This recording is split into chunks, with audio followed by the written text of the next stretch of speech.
And hello, my fellow Tabarians, and welcome to Watch and Win and Learn and Earn.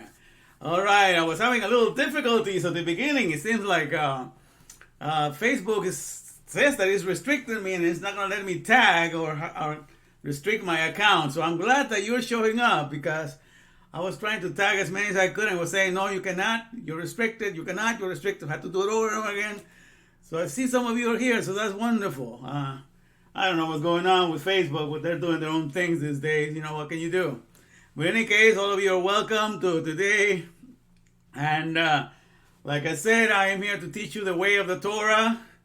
You know, that's the original book given by God, the first 5 books that were dictated to Moses. And I'm here to teach you. And I use everything that society uses to set you apart, to try to unite you in the word of your Maker.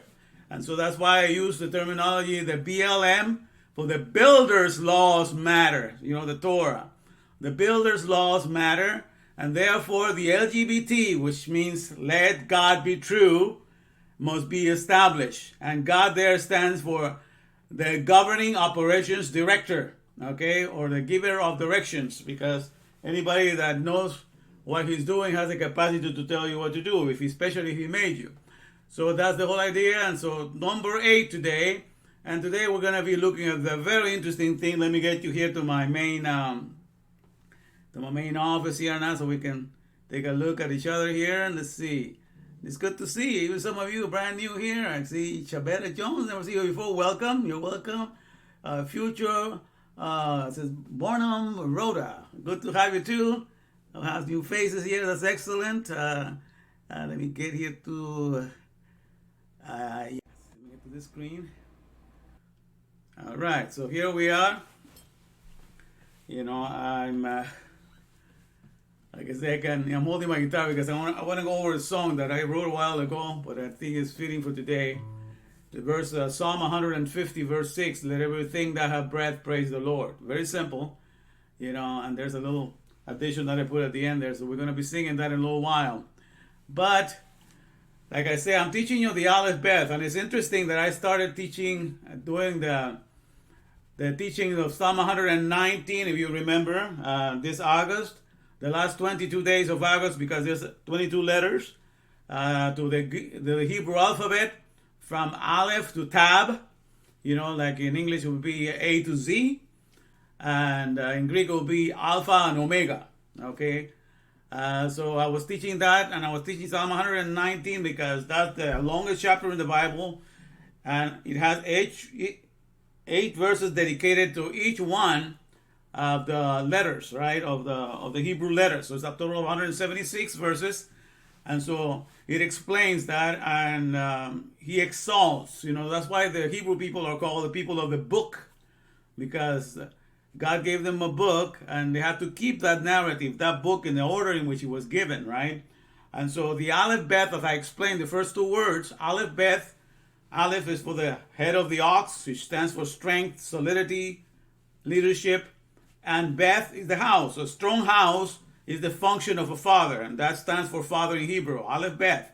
So when I'm teaching you the Alef-Beyt, I'm speaking about the father, because in Hebrew it's not just the sounding of a name. You carry weight with a title. If you're a father, that means you have a wife behind you, you have kids behind you, you have a house behind you, you have a farm behind you, you have a career behind you.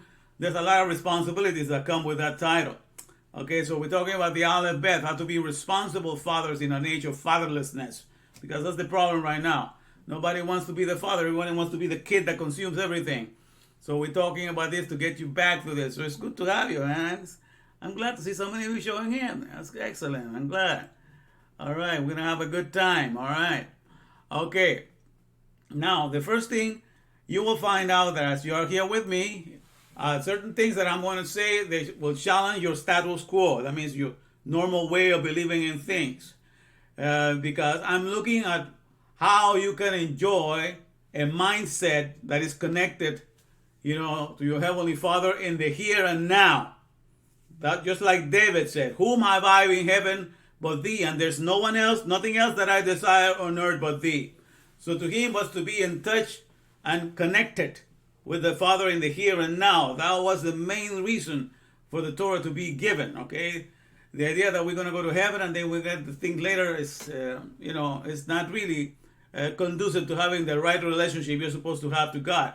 In the here and now, you're supposed to be enjoying Him, right? So that's the whole idea of teaching you the Torah, how to enjoy your connectedness with your Heavenly Father in the here and now, okay? So I will say things that is going to destroy the certain ways the teachings were given by a lot of religion, but like I said, I've been translating for 40 years, and now that I'm getting into the Hebrew, I'm understanding a lot of the stuff that the translators, interpreters, and translators have missed out. Like I told you, that the letter Alef-Beyt, which appears 7,302 times in the Tanakh, in the Old Testament, you call the Old Testament, is never translated. There's no equivalent word in English. So when you get the translators in English, that word is completely ignored. Even though, imagine, that appears, Alef-Beyt just means A to Z, but they never even say that. They never say A to Z. They just completely ignore it. Okay, so then you're missed out. That's why the writer of the book of Revelation picked up on that. And that's why he described, Jesus in the book of Revelation as the Alpha and the Omega. That's the Greek way for saying Alef-Beyt.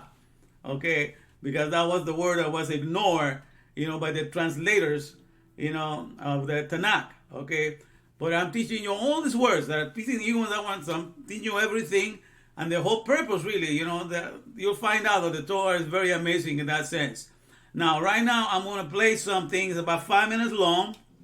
These people are people that are the creme of the creme when it comes to thinking. These are the people that work in the area of sensemaking, building societies and stuff like that. And they're having a hard time making sense of what is going on right now, But the Torah, to me, makes perfect sense, especially for this hour, And by the way, I believe these two people that are going to be talking to you right now, none of them have children.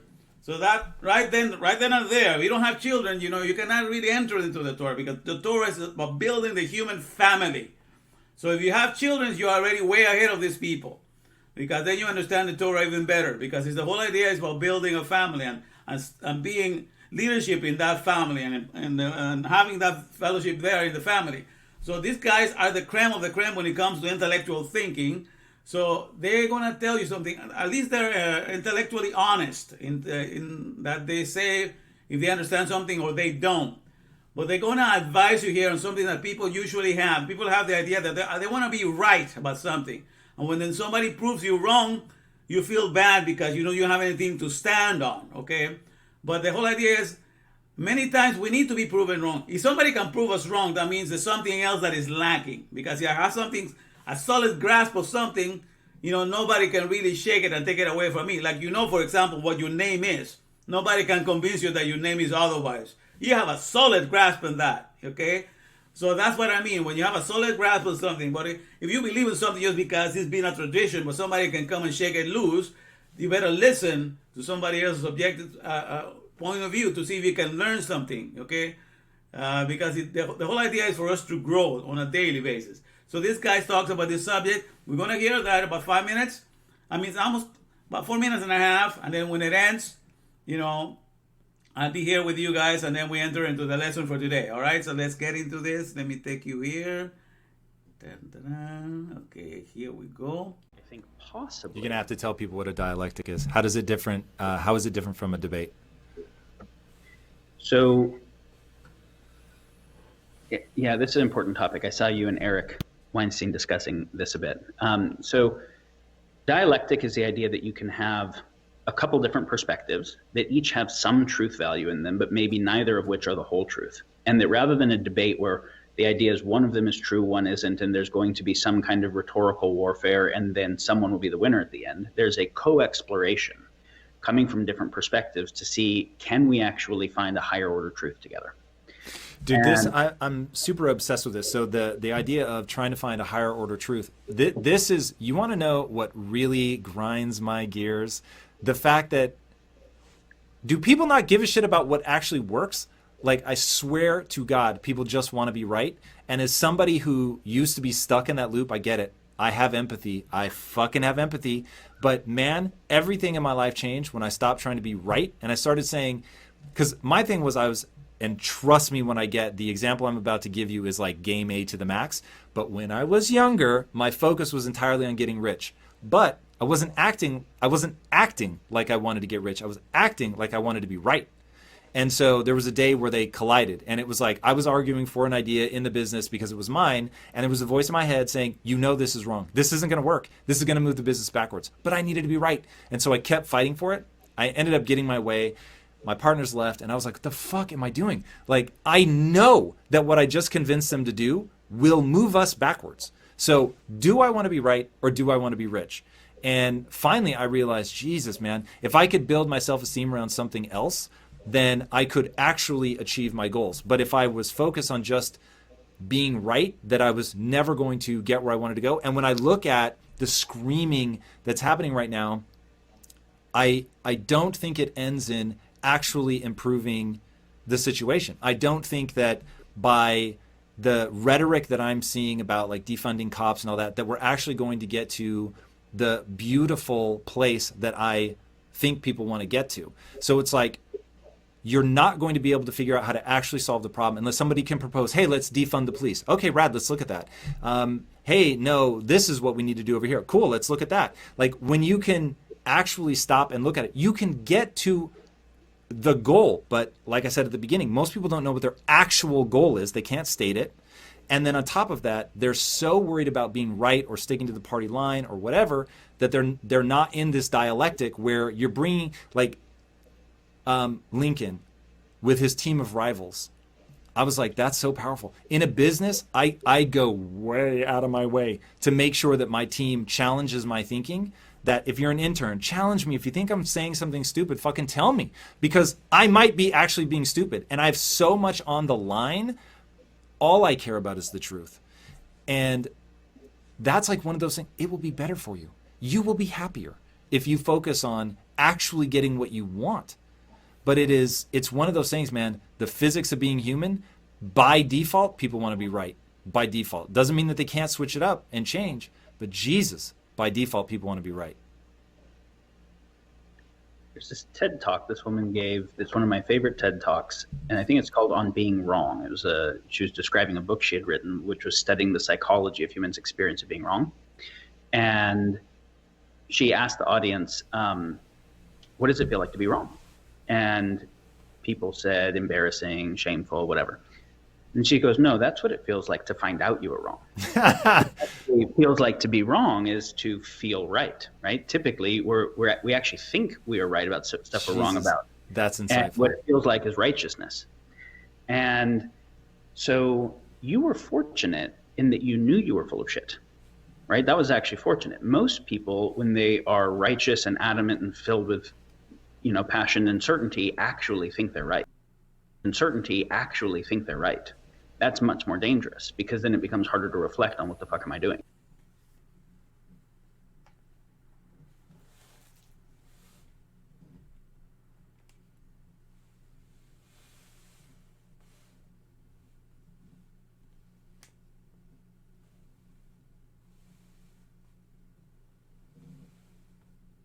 All right.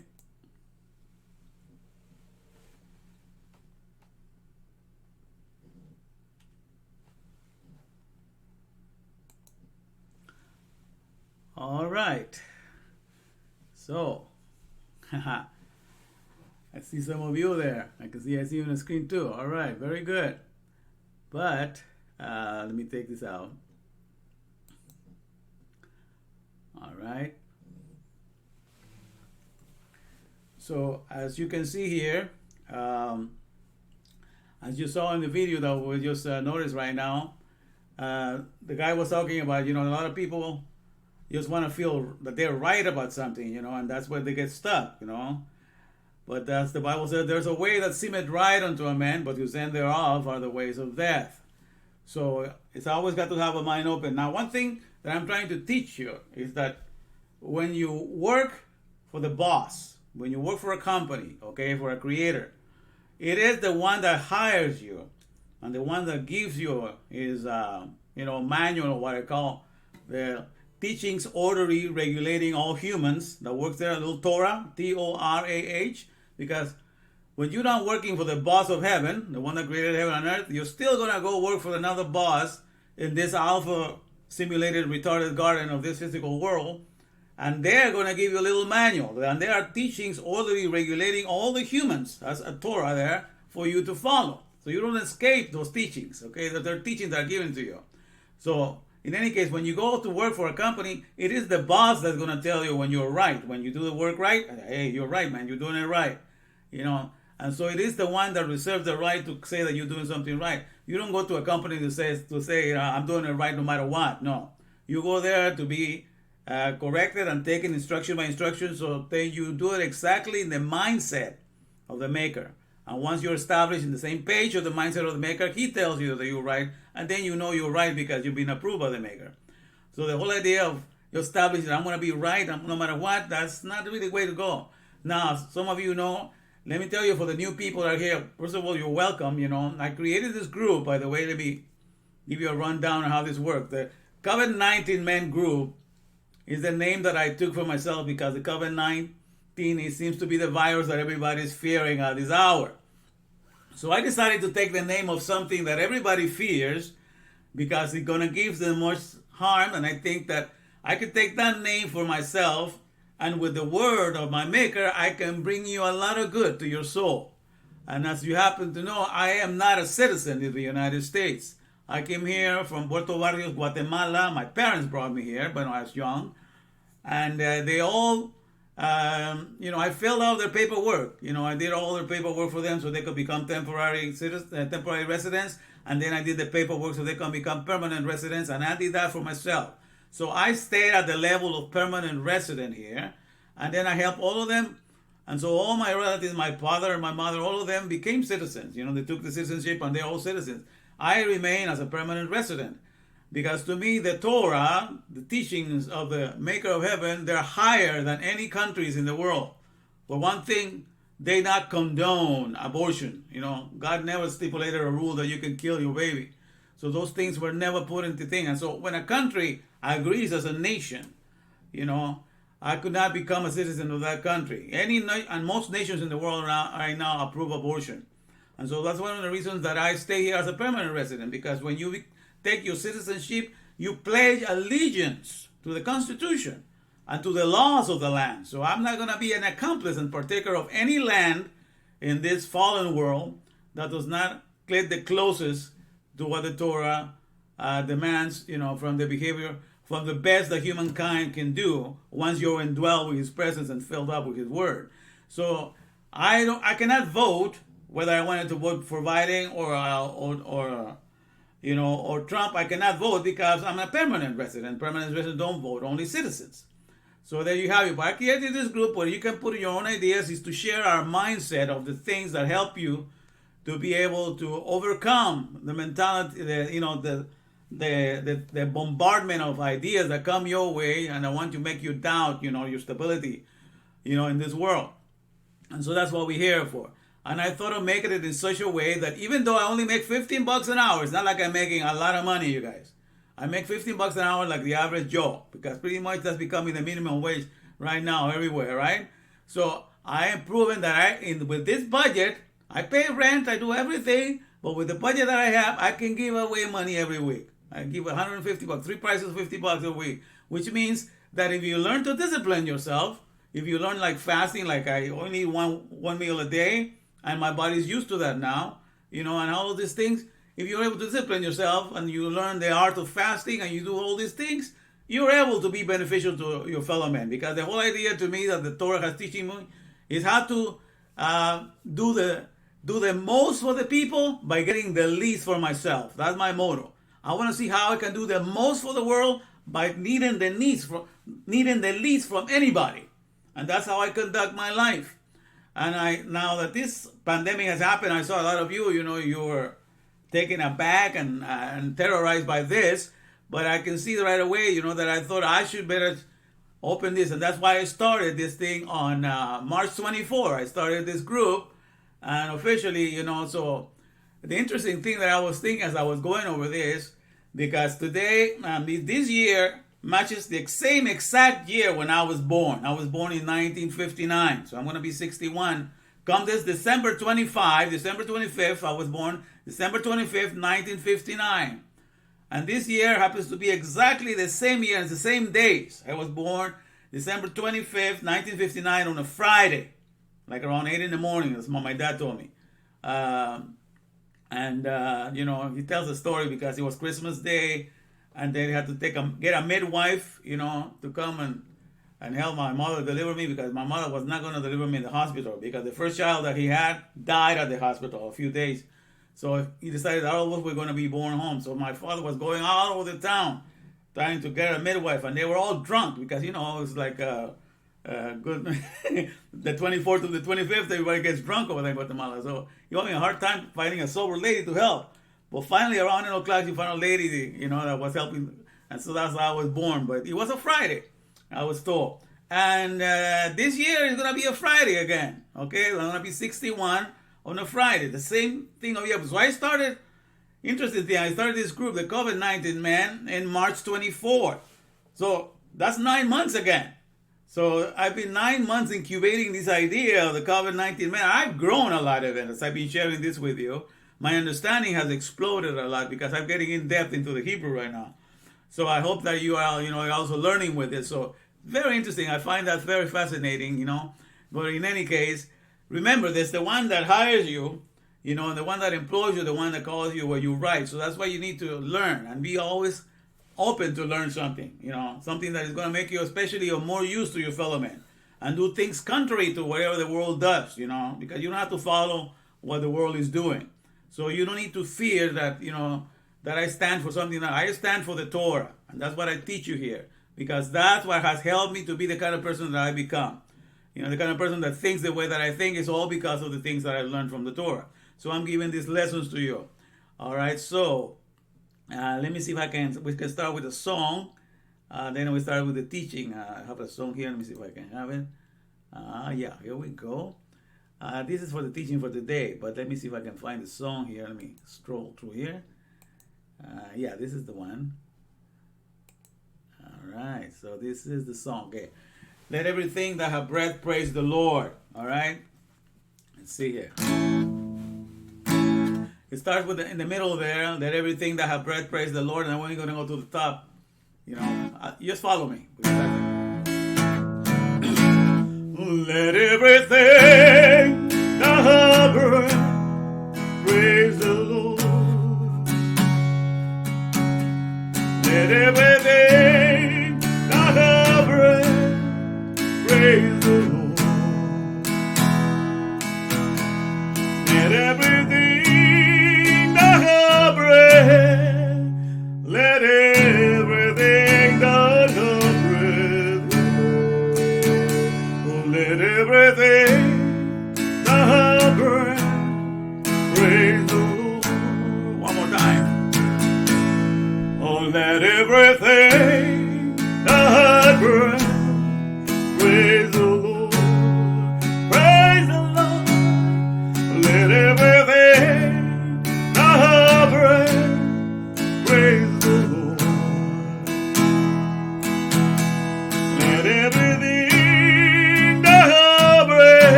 be perfect for today because we're talking about inheriting the breath. The breath is the neshama. That's the breath that God, breathed upon the nostrils of Adam, and he became a living soul, and even nephesh. But the breath is the neshama, and so we have to inherit that. When you go to work for a company, that's how I explain this in a minute. Let me get to the lesson here. And this is something interesting I want to share with you here before let me get to this thing I downloaded for today so I can get to it. Oh, here we go. I was looking at this. I ran by accident on this thing, and I realized, because I've been teaching about the Alef-Beyt. Alef-Beyt is alphabet, for Hebrew. But I found out that Google, of all companies, okay, Google registered this company in October 2nd, 2015, and called it the Alef-Beyt Inc. And it became like the parent company of them. So they are the founders, these people here, Larry Page and Sergey Brin. Okay, they came up with that, and then they put that as the parent company on which Google goes under and everything else. So they have all these companies that are under Alef-Beyt Inc. What's interesting, that I thought this is very interesting. Keep this in mind. I'm sharing this because I'm going to explain something in the lesson, and it's going to make sense to you, okay? But interesting, think about this. I find it very fascinating, how people sometimes don't pay attention to details, but I always look at these things. The guy that created Google, right? Google, what is it? It's just basically a company to do searches, right? It's a page searching company. That's what it is. And look at the last names. Look at these people. Larry Page, that's the founder of Google, and Sergey Brin. Doesn't that look like page search? So people that have the name page search created Google. That's not coincidence. And I don't think they gave themselves those names when they created Google. They had it from birth. But the maker from above knows who he's going to use, to run certain corporations that are going to do a certain function. Like I say, the writer of the Torah, the maker of the Torah, is interested in the function of things, how things function. Okay, so that's what he's looking at. That's what I'm teaching you, to look at things from the functionality perspective. So that's amazing that Larry Page and Sergey Brin, a page search, created Google. And that's exactly what the business is about. It's right in their name, Like I find it fascinating also that the guy that sells you windows, has a last name of Gates. Gates and windows are the same thing that are related in a house. Okay, Gates, you have the gates or the door, you can also sell the windows. So there's a lot of things like that, and I find it very interesting. Also, for example, they say that Eve ate the apple, and that's why we all have to work. That's the curse. A lot of people say, that's not necessarily the curse, but to me, I don't find that work is a curse. I love to work. I do overtime, all the overtime that they offer me, and in my 40 years of working, I have never taken a vacation. So I don't believe in taking a vacation. I don't believe in retirement. I love to work. I love to learn and work. In any event, so the thing is that we're talking about Adam and Eve. Say that Eve ate the apple, and therefore we have to work now. Okay, so I find it that this guy that made Apple, his name is Steve. It started with an S-T and then E, right? S-T-E-V-E, Steve. So S-T is an acronym for saint. A saint means the set aside one, the one that is set aside for a certain purpose. So his name is also Saint Eve, talking about the only Eve that was at the beginning, the Saint Eve. And then could create Jobs, Saint Eve Jobs. And he created Apple. So, I think like this all the time, making connections, that how God, always talking to the world in many ways and people are not listening. So interesting that, the one that created Apple, his name is Saint Eve Jobs, Steve Jobs, So I just think, I give you a little trivia like that to think about, because I'm always thinking and connecting, because that's the name of Jehovah. Yud-He-Vav means the work. Yud is for work or task. He is for revelation or display or animation. And Vav is for connectedness. And also He again is for breath or animation or display. So when you put Yud-He-Vav, which you call Jehovah or Yahweh, Yud-He-Vav, when you put the whole sentence of the name, is the work of revealing the connectedness of the living. So when you live when you always like that, you are enjoying the name of Yud Hevav. You are living in that fellowship of that name. Just so you understand that. So I thought I would start with that. So we have the alphabet here, and alphabet means father. That's Alef-Beyt in Greek. In Hebrew, Alef-Beyt, those two words put together is father. And I told you that the easiest word. Mother is A-M, Aleph Mem. The strong solutions means the mother, because she's the one inside the house that comes up with all the strong solutions, or the one inside the corporate office, the secretary that comes up with all the strong solutions for the boss. So the mother, the female capacity, has the strong solution. That's just called mom. It's called Father is called ab. That's why the easiest thing for the baby to say when he's born without us teaching it, I said it before, is ab for father, or am. So every baby automatically says those things. It just rolls out of the tongue automatically. It just does the ab, or am. So they all say father and mother when they're born. Okay, so that's the thing. So everybody knows how to speak Hebrew when they're born. So that's why, with the mouth of babes thou hast perfected praise, because they speak of the one that holds everything in place. But in any case, it's all part of connectedness here. I'll give you all these things as we go. And now let me get to the lesson, because we're enjoying a lot of stuff today. We have music. Let me see if I can go here to and as I explained last week, I'll go back here to the lesson for today. So let me see. We're looking at Strong Tower number 0. Yeah, this is for today. Okay. It says in Proverbs 18:10, the name of the Lord is, a strong tower. And that's Aleph, which is the head of the head of the ox in the Hebrew letter, because it stands for symbols of the function of something, which means for strong or leadership, and Beth, which means the floor plan or the house. So a strong house means the father, Ab. So the name of the Lord is Ab, or strong father. A strong tower is the function of the representing of the letters, right? And the righteous run it into it and is safe. Okay. And I explained to you that he's safe from what? He's safe from getting any other mentality than the mindset of the Father. Because the whole idea to come is to be in the mindset. Okay? I'm here to explain how to be in the mindset of your Maker and stay there and not depart from that mindset.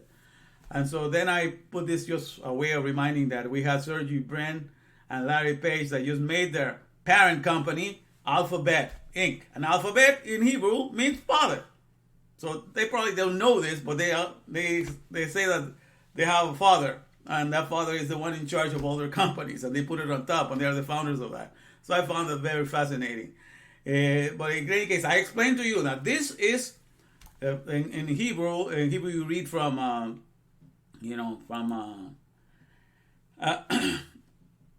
sorry, yeah, I'm sorry, from your right to your left. So you start from here, right below where it says ink. Below that in Hebrew it says Reshit Elohim bara et Shamain Eretz, which means the way that's been translated in the King James Bible, the oldest Bible that we have in English, is in the beginning God created the heaven and the earth. That's how it's been translated, right? But then I explained to you last week that this word Reshit here, it can be translated at the beginning because it literally means female head. Okay? It just means Reshit is the female head. Resh is the male head in Hebrew. Resh. But Reshit is the female head. But actually also because it's the functionality that the Hebrew works, also because the head is the most highest part of you, the part that stands the most, it can be used to represent priority, or can be used to represent the highest, or the top of things, the summit of things, or the beginning of something, because that's where your body starts with the head at the beginning of it. So it could be used to interpret the beginning of something, or the summit, or the highest, or the top of something, or the priority, something. So that could be interpreted that way. So most of the people have decided to just go in the beginning with it. But it's actually Reshit. Literally means female head. And then is Elohim, which is God's. It's plural. Okay? And Elohim just means powers or authorities or faculties, I call it. All right? but it's plural. But the King James translated as singular, God. Doesn't put the S in there because it doesn't want to create too much confusion. But actually in the Hebrew it's there, Elohim. El is God. Him, when you put the mem at the end, the m at the end, that makes it a plural. Okay, and then we see the word bara, which they translated as created, but I show you how in Samuel 2:29 it also says that it's fattened, because the word bara is to fatten, to fill something up. Something that is empty and you fatten it up. So that the word bara is also to fatten. Something is empty, and void or something, and you fill it up. And that's to also the work that could be translated as created, but also to fatten or to fill something up. All right? And then I explained that this word, Alef-Tab, the two letters, Alef-Tab, those are the ones, by the way, that are not, let me see, where am I right now? Let me take you to this one, see if I can show you better. Let me change the screen here. Observatory, let me go to this one.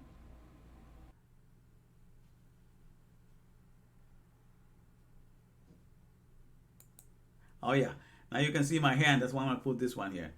All right, in my hand, yeah, you can see a little hand. Yeah, actually, this one. Let me get closer to that. Okay, this one I'm showing here. You can see my little hand there. The Aleph and the Tab. That's like A to Z. This little thing appears 7,302 times. 7,302 times, and it's not translated, because when you go look at the translation, when you look at the concordance, it says it doesn't have English equivalent. It says, so they don't translate it. So this just left untranslated. So it doesn't say. At least should have said from A to C. If they wanted to be true to that translation, you really not know A to C, or they should say first and last letter.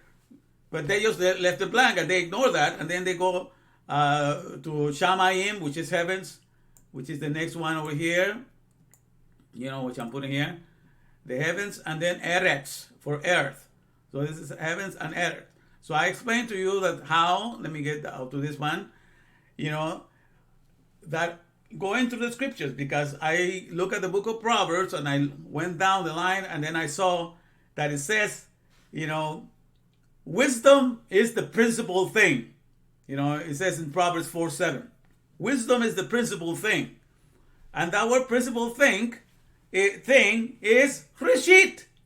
It's the head of the woman. Okay?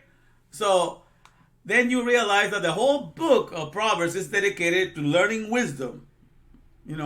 To get wisdom and to ascertain wisdom, because that's what they say. Wisdom is the principal thing. So get wisdom, but with all that getting, get understanding. So the whole thing, because remember that's what made Solomon be the wisest man on the earth, because when God gave him a chance to choose what he wanted for himself, he says, I just want wisdom because I don't know how to run your kingdom. And God was very pleased with that request. And because of that, he gave him everything else, the wisdom and all the riches that came along with William Wise. And so, but then he realized that he dedicated the whole book of Proverbs, 31 chapters are in the book of Proverbs. They're all dedicated to wisdom and the virtuous woman. Because the whole idea is, and he says that you need to be acquainted with her. She will make you great. She will crown your life. She will crown your head. So he's referring that it's the wisdom of God. Because remember, in Hebrew, all words are female or male. Wisdom is a female word. Okay? And so, female word and Reshit. So that's why he puts it there. So with the wisdom of God, and then, therefore, when you translate that with that mindset that Solomon was looking at it, with the wisdom of God, and it explains how wisdom was there at the beginning, founding the earth and founding the heavens. It explains that also in Proverbs 3:19. So it's definitely talking about Reshit. So Reshit is not necessarily just for the beginning. It can be translated that way, but it can also say wisdom, because he says here that wisdom is Reshit. Wisdom is the principal thing. That's the thing that in English or in other languages we miss it, right? But if we know Hebrew, we understand it. So Shokam, I looked at it yesterday, the last time, but the wisdom is started with the Hocham.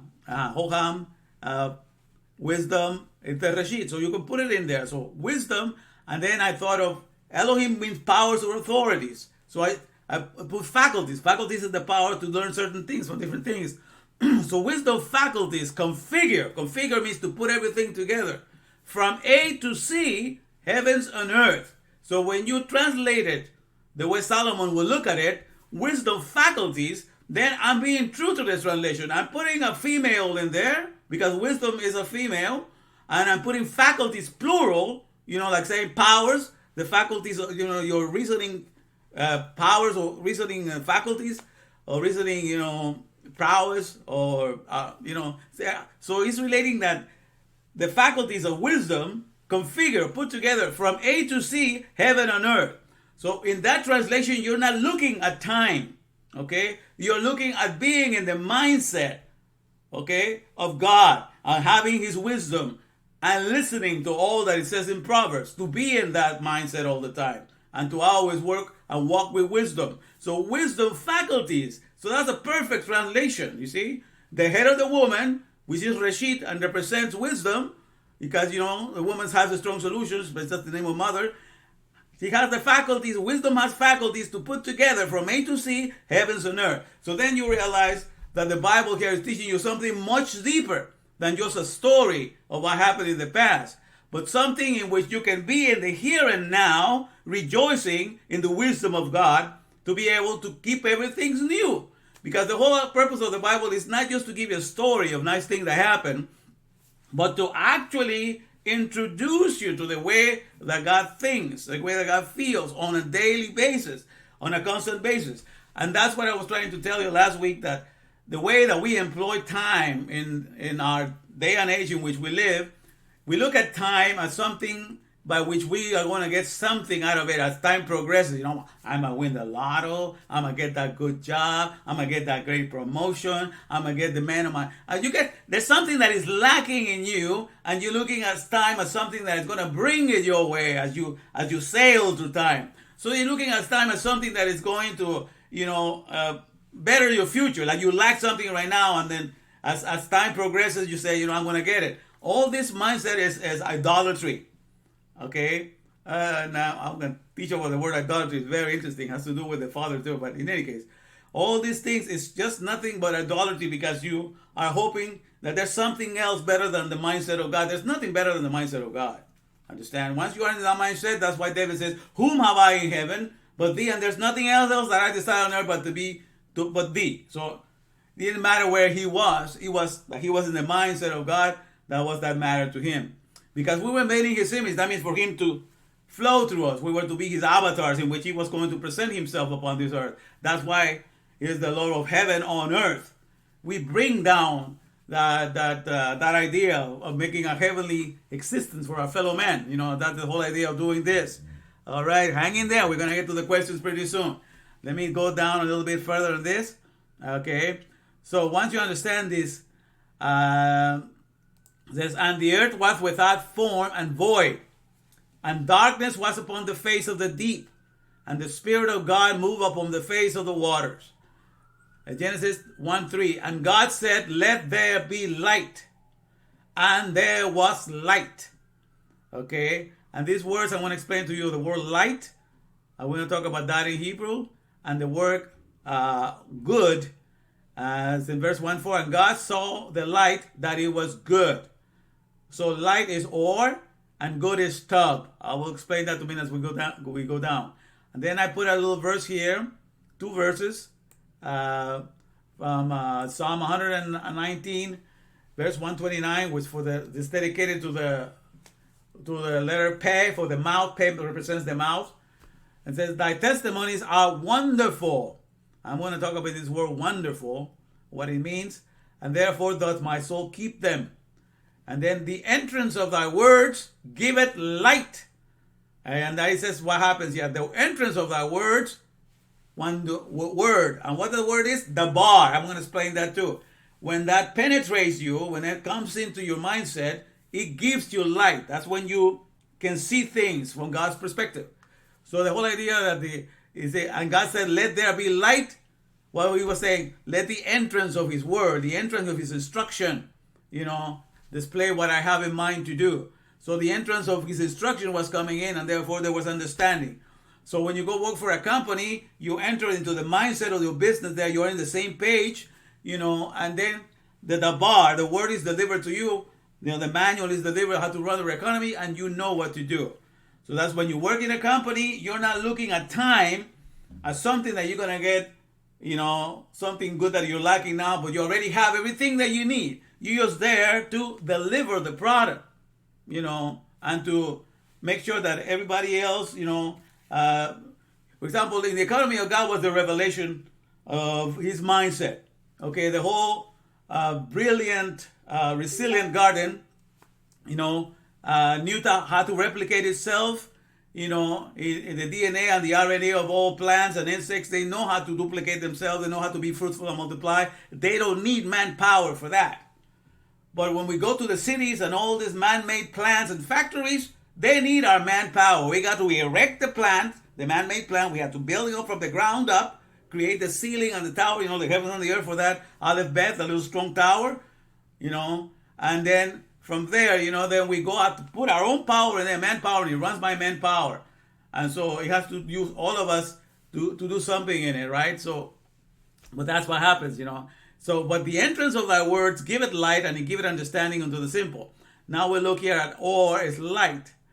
And those are the letters in the Hebrew. It's the Aleph, and it has the Vav for connectedness, and the Resh. So that's Aleph, Vav, and Resh. And it means or in Hebrew and light. Okay? Light in English. Or light. And when you read each letter, it just means the strong connections to the head. The strong connections to the mindset. Because the Resh represents the mindset. That's on top here. So to be in one page with your boss, that means you're illuminated with his same inspiration, the same idea that he had to make the product and service. So, and so it is with God. We're here to convey his personality to this world. All right. Tub, now this is the word good. That is made out of tet, for the letter T is tet, vav, and beit. And tet is just the picture of a basket. And the function of a basket is to gather the goods, collect them, and then dispense them. That's what I use a basket for. Collect the fruits, or collect, the complete goods, and then you dispense them. So you collect it, gather, collect, and dispense. That's the function of a basket. And the bath is the connecting. The product is a completely assembled product. So the connected product. So that's why you do it. So I'll give you a picture here. Let me take you out of here to give you a picture I have This is a picture of tub right there. Because tub will be the basket. That's the tet, the basket. And these are the goods. They completely assemble, DNA product. You have to put together this product, already assembled. So obviously have been gathered and they're ready to be dispensed. So the picture of a cornucopia, they call it. So a cornucopia represents the picture of tub, the function of tub, to gather the assembled goods and to collect them and then to dispense them.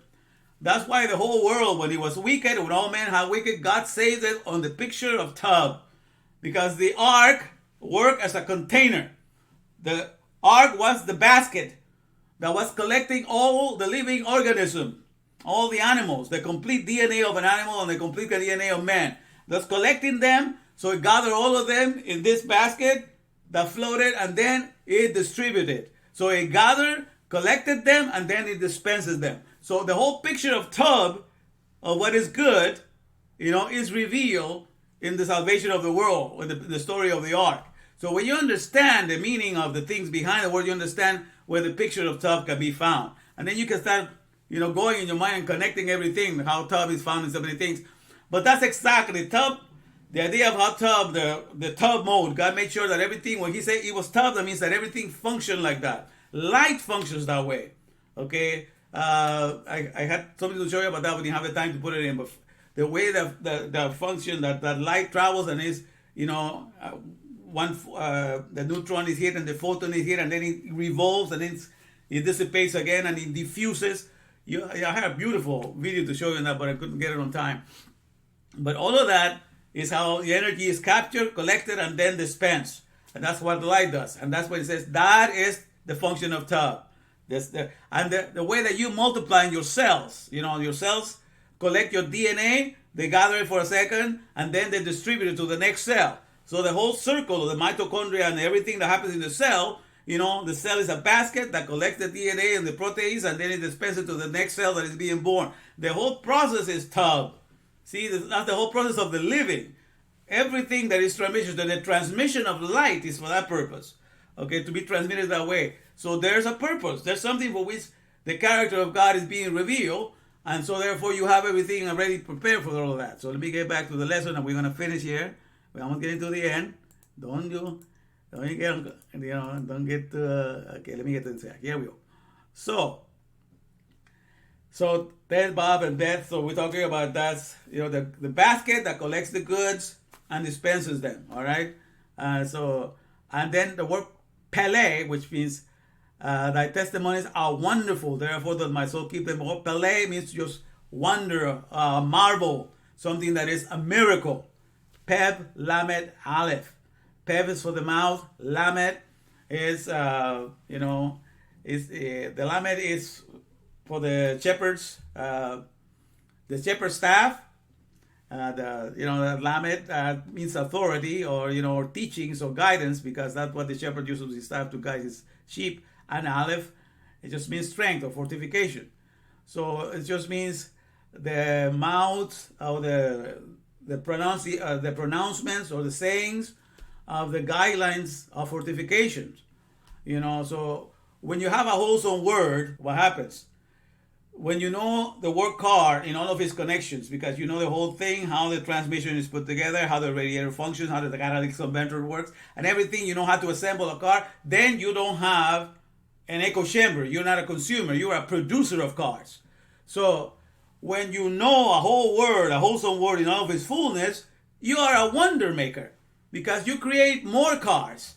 Because your knowledge equips you to make cars. You're a car maker. You're a manufacturer. You create a whole economy. People can get jobs off of you. You're a wonder of wonders, because you can duplicate things. So you can see that even that picture of tub is manifested in the story of they give the feeding of the 5,000. They have a basket. They collected the things from the child. The bread and the thing, and then they give it to the people. So the picture of tub was being presented in the feeding of the 5,000 with the use of the basket, the collecting of the fishes, and the passing the whole thing of tub for the circulation of the living.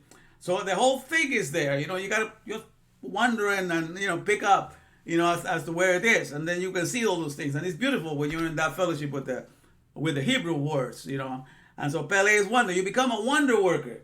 So that's the whole idea of learning wholesome words, and to stay with that mindset. You only keep the words. In a job that you go to work, you don't keep the products and services. You give that to those that don't know it, but because you know it, you produce the products and services. Whether you are a star and you work for the movie industry, you produce the personality that you're learning. Or you work for a company, you produce the product. Or you work for a service company, you produce the program, or whatever has to be done. But you are the one that produces it. And that's the whole idea. And then I talk up here about the faces, and the word dabar. Dabar, Dalet, Beth, Resh, okay, which means word. And Dalet just means the gate or the entrance, and Beit is the house, and Resh is the head. So it means the gate means like administration or governance, and Beth means the house, and Resh means the ruler or the one that is on top of the house. Okay, so just means the Dalet, Beth, Resh just means the administration of the economy, because Eco means house in English, and Nomos means rulers or rules. So the administration of the economy is the word for dabar in Hebrew. Administering the economy or administration of the economy or governing the economy, that's what's for dabar. So whenever you see in the Bible that it says, and the dabar of the Lord came to Isaiah, and the dabar of the Lord came to Ezekiel, and the dabar of the Lord came to Jeremiah, what does it say? The administration of the economy came to Isaiah. He was telling me how he was going to run everything. And so he was saying the administration. It's a very heavy word when you understand each thing. So that God is interested in you learning everything. Okay? And now I'm getting here to the bottom. And then, okay, here we go. So the faces and appearances of the Father. I put this in here because all things, give me a minute. All things in the physical world that surrounds you, all things are in essence different orderly arrangements of the alphabet. That's it. to get the Torah, you take 22 letters of the Hebrew alphabet and you do a combination of it, and you put 304,805 letters from Genesis 1 to the end of Deuteronomy. That's how many letters in the Hebrew are 304,805.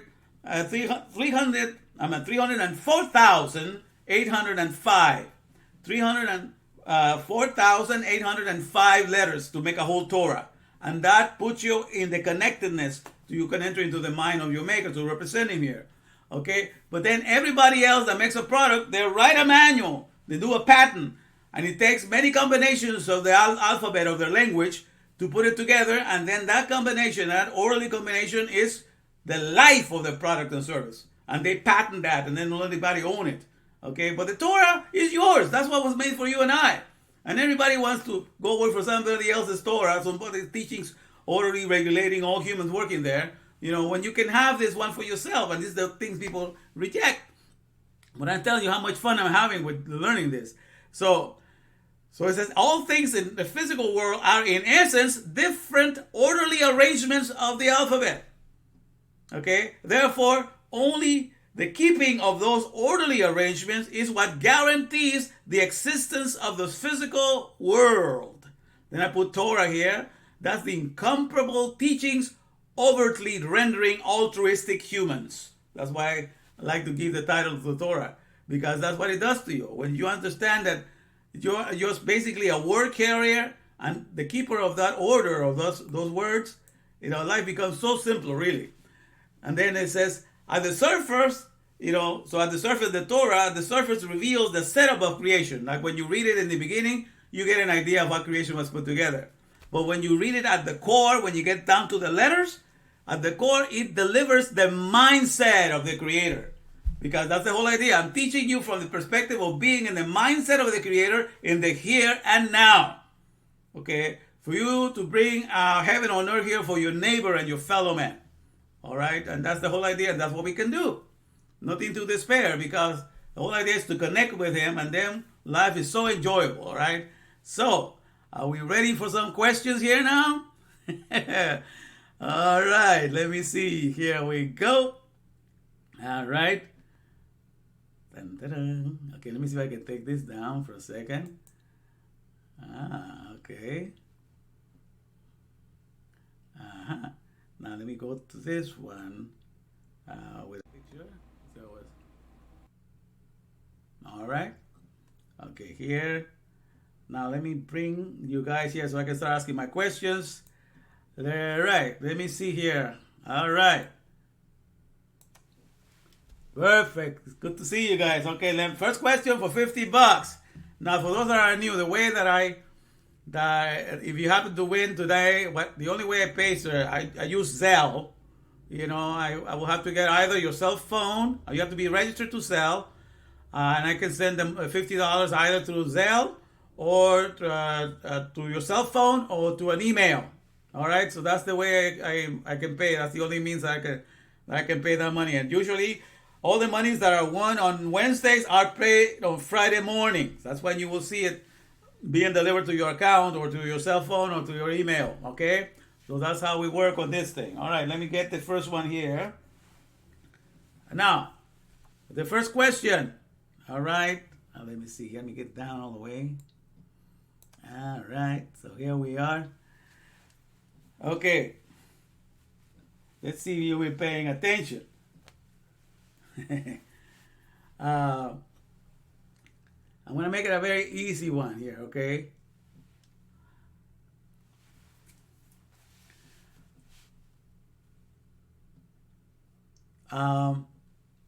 In October 2 of 2015, Google made the corporate decision to become the founders of Alef-Beyt, and Alef-Beyt Inc. It's going to be, the company under which all their products and services was going to be under. Now, simple. What's the first one that can tell me what does the Alef-Beyt or Alef-Beyt represents in Hebrew? What does it represent? Let's see the first one. alphabet or Alef-Beyt in Hebrew, what's the meaning of it? What does it represent?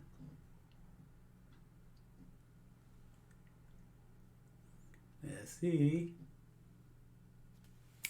All right, let's see. Let me put here, make sure I get everybody right. I know it takes a while for you to get it, but Rosa Crispin, solution. No, that's not what it represents. What does it mean? Alef-Beyt.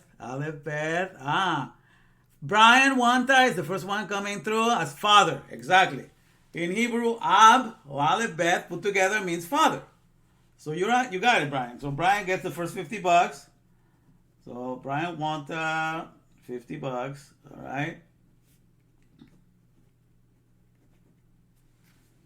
All right. Okay. Now, another simple one. I'm not. I know I'm giving you a lot of stuff, but I'm trying to make it as simple as I can on the questions here. All right. And you're trying to participate. That's very good. Those of you trying to participate now, good. The next question now. So I'll buy one for $50. Well, now the next $50. All right. Okay. Now let's see another simple one. When a baby is born, what are the two Hebrew words that they say automatically without anybody teaching them? That automatically rolls out of their lips when a baby is born. What are the two words that they can easily say without anybody teaching them when a baby is born? All right.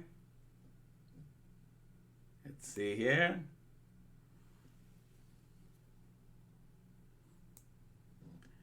No, Brian, not yet. You cannot answer again. Gotta get people another chance.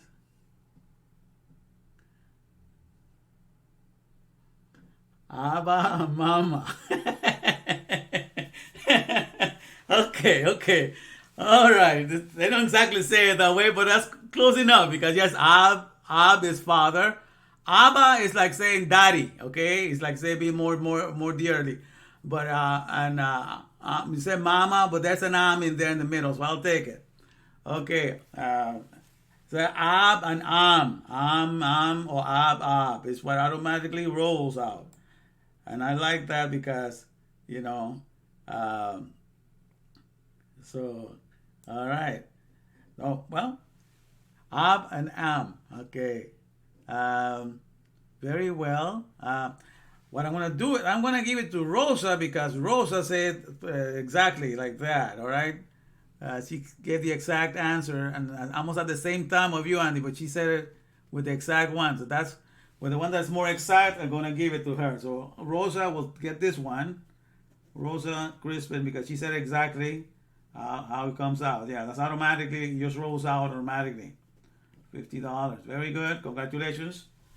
And the third one, let's see here. All right. Okay. Now, we're talking about the word the bar, which means word in English. The bar is how you say word in Hebrew, and word is what you say, how you say it in English, okay? But can anybody tell me?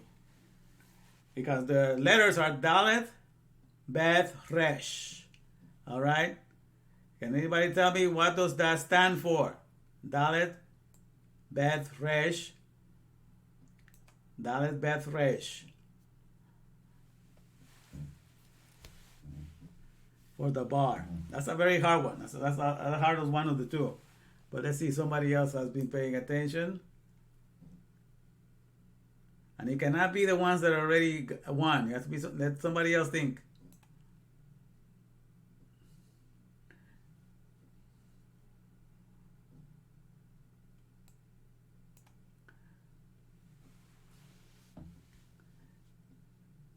Okay, remember Dalet, it stands for gates. Okay, and what does gates represent?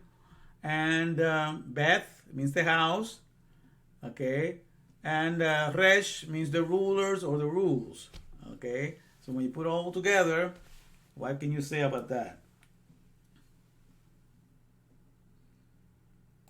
somebody? I can't hear the question. Okay. I don't know if you guys have been able to listen, but okay. I am talking about the word the bar, which was put up here. Let me see if I can.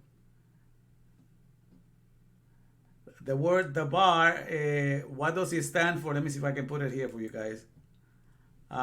Yes, the word the bar here is for word in English as Dalet Beth Resh, but there's a meaning to what that means. The Dalet stands for something, the Beth stands for something, and the Resh stands for something. Okay, so what does that mean? Can somebody put it together?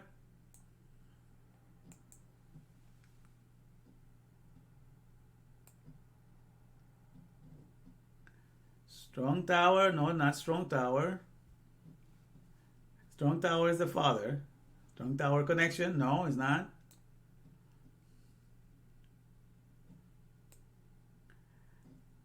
Light? No. All right. Well, we're gonna skip that and go to another question. All right. The other question I tell you here now, it has to do with the word tab, which means good.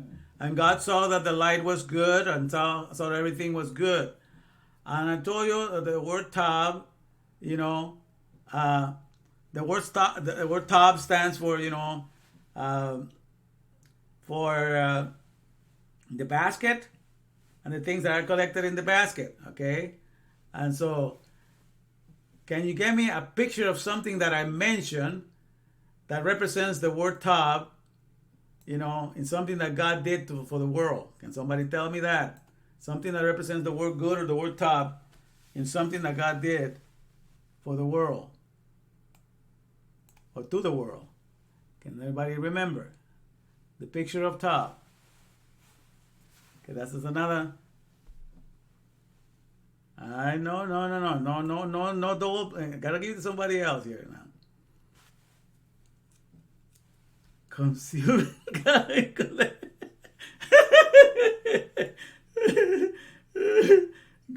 and collecting. Yes, it's gathering and collecting. Gathering and collecting. Yes, that's the work that you do with the basket. So far, that's the closest one. Fish and bread. Okay. Fish and bread. Okay, I got that one. I like that one because I gave that example. Yeah, the gathering of the fish and the bread and the distributing, that's a picture of tub. And I explained about the feeding of the 5,000. That was done in the picture of tub. So very good. So we have Andy then. Andy with $50. So we have Brian Wanta, congratulations. And Rosa Crispin, congratulations. And Andy Crispin, $50. And it was good to have all of you here, you know. Let me see. For visiting us for the first time today, let me see who we have here. Who we have here for the first time? Just Future, B.L.M., Rhoda. Is that the only one we have at the first time here? Who else is here? New. All right. Well, Future B.L.M., I'm gonna get in with you. Send you a separate chat, and I'm gonna send you $30 for visiting us for the first time today. Okay, so you're gonna get $30 sent to you this Friday. So make sure you're connected to Zelle by your cell phone because I'm gonna need you to give me the cell phone or a email address so I can send you the $30. So welcome, Future B.L.M. to the group. She's been coming. She started coming today, and that's very good. I thought I saw somebody else. What happened to Shabbat, the other one that was here? Who else was here that was new? Shabetta Jones, are you still here? Do we have Shabetta Jones in line still? She lasted until the end? All right. Well, Future, don't feel so sad. You got $30, and you're gonna get them on Friday. So I'm glad you made it and were able to visit us today. This is to encourage you to keep coming. All right. So we have Future, B.L.M., Rhoda got $30. Okay, for visiting us today, and the rest of you, the other three of you, already got 50. You know who you are. I'm gonna put that later on today. So I'm happy to have you here. All right, so I'm glad that you made it. You know, I love each one of you. I hope that, God continue to bless you and to strengthen you. We're going to continue to have this, even though I don't know why, you know, I don't know why Facebook wants to restrict me. I haven't done anything wrong with this group. But in any case, that's how things are. That's how things are going. But I thank Hashem that we're able to have this today. You are here, Chabeta Jones. Okay, Chabeta Jones, you're also going to get $30. Okay, $30 for Chabeta Jones for visiting us for the first time and getting in the group here. So you're also going to get $30. I will get in touch with you. All right, and also I want to get in touch with you through the chat room, so I can make sure you're connected to Zelle, because I only send it to Zelle to a cell phone, or I send it to an email. So you're gonna have to give me a cell phone or email so I can send you the $30. So all of you, it's good to have you. Like I say, we're gonna continue to have this every week, and we'll see how inspired I am this week. The weekend I get inspired sometimes, and I do a little teachings here. There's no money then, but on Wednesdays we give out the money out. So it's good to have all of you, and I enjoy each one of you. Now let me close with a little commercial here. Let me see. Here. What can we put for the commercial? Here we go.